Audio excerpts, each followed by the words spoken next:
শেখ হাসিনাকে ফেরাতে পররাষ্ট্র মন্ত্রণালয়ের চিঠি দেওয়া হয়েছে। ভারত থেকে সাবেক প্রধানমন্ত্রী শেখ হাসিনাকে ফেরাতে পররাষ্ট্র মন্ত্রণালয়ের চিঠি পাঠানো হয়েছে বলে জানিয়েছেন স্বরাষ্ট্র উপদেষ্টা লে জেনারেল জাহাঙ্গীর আলম চৌধুরী। ভারত থেকে শেখ হাসিনাকে ফেরত আনার বিষয়ে জানতে চাইলে তিনি বলেন, এরই মধ্যে পররাষ্ট্র মন্ত্রণালয়ের একটি চিঠি পাঠিয়েছি এক্সট্রাডিশনস করার জন্য একটি প্রতিক্রিয়াধীন কোনো উপায়ে শেখ হাসিনাকে ফেরত পাঠানো হবে জানতে চাইলে তিনি বলেন, আমাদের সঙ্গে ভারতের বন্দি বিনিময় চুক্তি আছে, ওই চুক্তি অনুযায়ী হবে।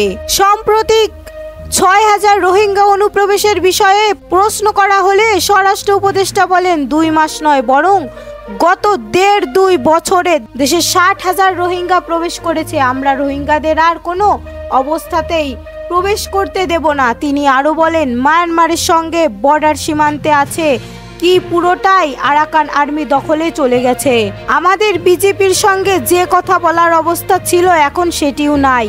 আমাদের আরাকান আর্মির সঙ্গে এখন আনঅফিসিয়ালি কথা বলা গেলেও অফিসিয়ালি কথা বলার সুযোগ নাই। আমরা চেষ্টা করছি যত দ্রুত সম্ভব এই সমস্যা রোহিঙ্গা সমাধানের, যোগ করবেন পররাষ্ট্র উপদেষ্টা।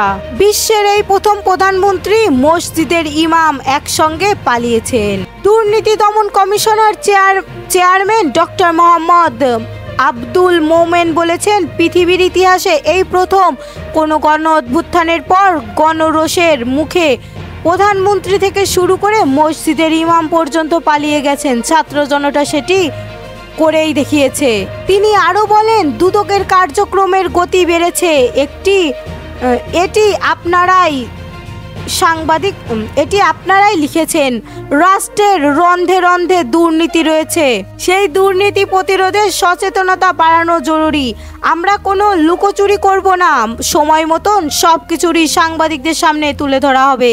দুদকের কাজের প্রক্রিয়া ব্যাখ্যা করে তিনি বলেন, পুলিশ মামলা করার পর সত্য উদ্ঘাটন করেন আর দুদক সত্য উদ্ঘাটনের পর মামলা করেন।